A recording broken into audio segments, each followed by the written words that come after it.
What does it take to disrupt the traditional and conservative construction sector in Thailand? We talked to the co-founder of Builk in this episode of Rizal's ASEAN in Bangkok.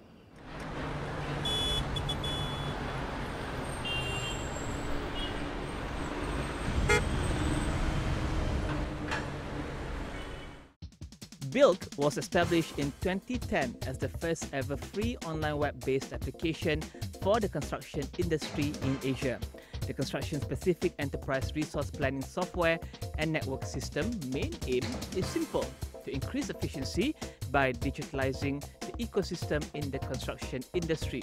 Builk is now used by 18,000 SMEs in the construction businesses in Thailand, Indonesia, Laos, Myanmar, and Cambodia.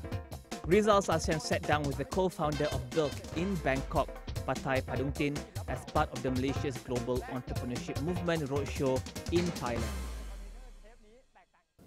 So, Builk started a few years after the ASEAN financial crisis, and now it is one of the, well, I can see it's one of the most thriving startups in Thailand.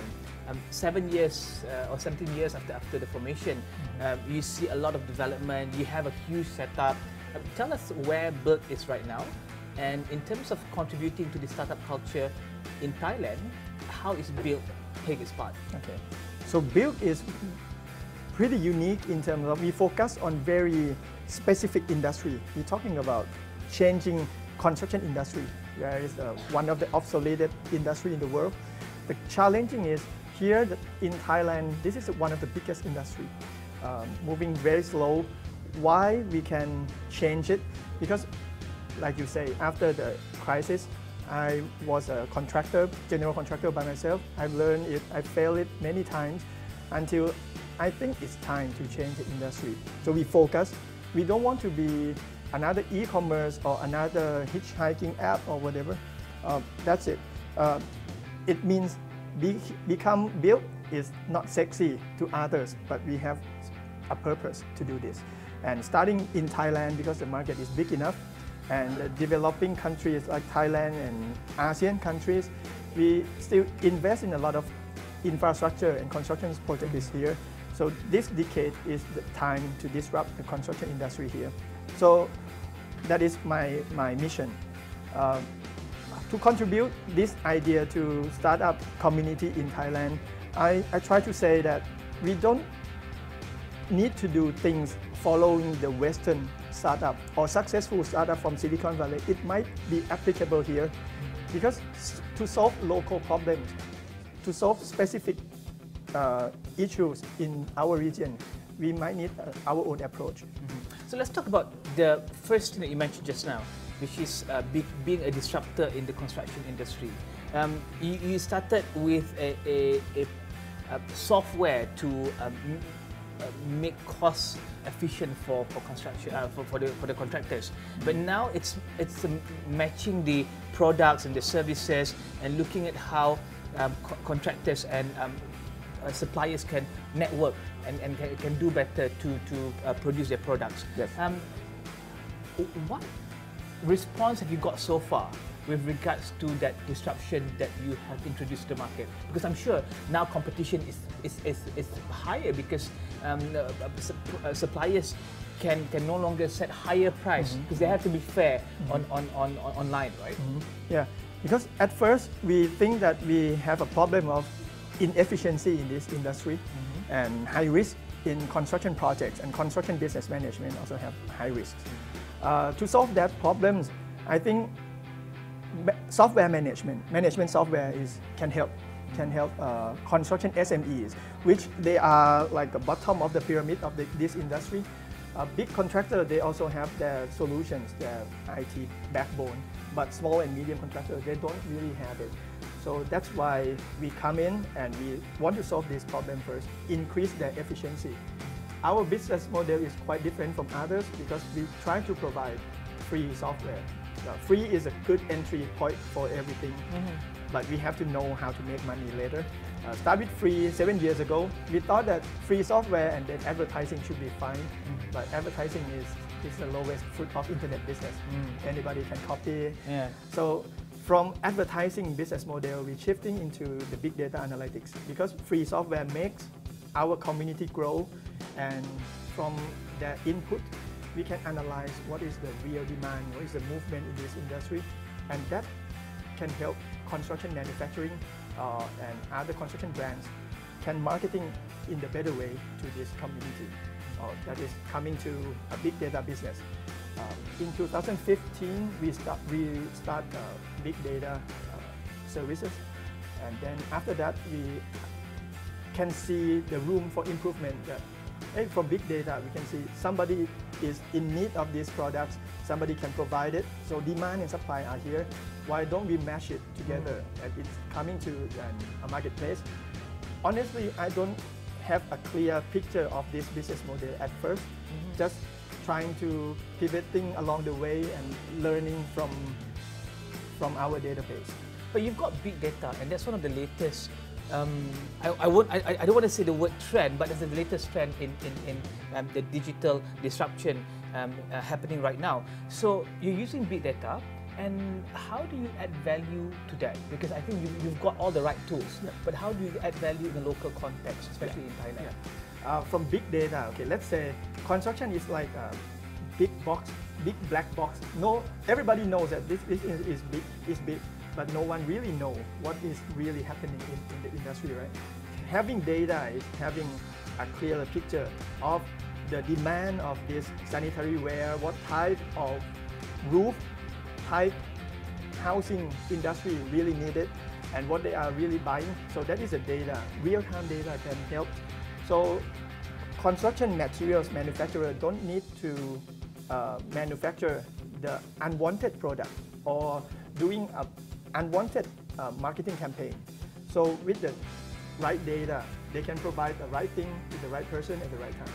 That's it. So we increase the efficiency, not just the contractors, but we also increase efficiency for construction manufacturing as well. You mentioned earlier that you're looking at a local solution to the local problem that you're looking at right now, as opposed to a Western solution to a local problem. Let's talk about the challenges in Thailand right now with regards to the construction industry or other industries. Do you see room for startups like yourself, like yours, and also other startups to provide services to enhance and improve the condition of the local businesses in Thailand? Yes. Thailand is a country that lucky that we face a lot of up and down cycle. Over 10 years, there are up time and many down times coming from political instabilities. So Thai entrepreneur, Thai startup learn how to survive with this fluctuation wave.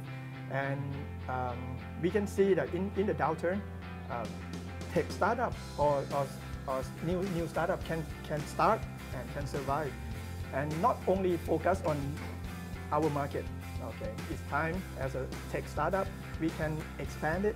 We're talking about scalable our business model outside Thailand, where the GDP is still high growth. Our neighboring countries, so Thailand sometimes is going down, but our neighbor like Myanmar, Laos, Cambodia, Vietnam are still up. So our business model is not focused on Thailand only. So we are talking about we are a Southeast Asian Construction United. We expand this model. Now we have office in Myanmar, we have partner in Indonesia, in Laos, and the same problem is still there. Inefficiency in construction in developing countries and high risk in each country. So having big data can help them as well. Did you face challenges when you wanted to enter these other markets in ASEAN? Yes. It's not that easy. We thought being a tech startup, you're a tech company. Yeah, you know. can easily replicate our model right there. But local practice and in construction industry, anywhere, you need to be local. We have to know whom at least. So my strategy is we are looking for a local partner everywhere we go. We're trying to evaluate local partner. Are they really see the same value as we are here, or are they really have a same passion of disrupting this industry? Because many family business stay in this industry for many decades, but it's time. Other industry already moved forward, but construction never changed that much. I think our region can change with the joint project together with me and other local partners. Let's talk about Thailand and the youth in Thailand. You're also part of this Shark Tank program to evaluate entrepreneurs in Thailand and startups in Thailand. How has that experience opened your eyes to the other possibilities when it comes to doing business in Thailand? I think we are in the learning process. So startup wave in Thailand coming late comparing to other countries. Actually in Thailand we start after 2012. Okay, before 2012 nobody talking about entrepreneurship or startup in Thailand because we political problems. But after 2012, many pressure from other neighboring countries. Many countries have government support and is very mature fund. But in Thailand, we still lack of that at the first year. But entrepreneurship are with Thai people, I think, because over years, from our previous generation, Thai are the traders. Thai people are you can see food stall, street food, a lot of street food. It means entrepreneurships are in our mind, but we don't think about go further than that. We don't think about using technologies to drive our entrepreneurship to strive across the countries. That's why it is a new thing. So technology and creativity to combine these two things is new for us. The first couple of years is we are very in hype. Everybody want to do an app. Everybody want to be a tech startup. But after 2 years pass, they already learn that is not that easy. Many startups fail and learn from their failure, and then after that they move forward. So this is 2017, 5 years past the first wave of Thai startup. We see a good example of Thai startup. We see realistic of startup scenes here, and government just recently supported over the last 2 years. So we are in the upturn of the wave of entrepreneurship and startups here. What I can say to the new startup is, it's not that easy. You have to prepare yourself, ready to fail, and learn a lot of things. This is a good timing of being entrepreneur here, because internet, because of technology is around us. We can learn what Malaysian friends, successful Malaysian startups did, and we can learn from that by internet. So I think it's a good timing.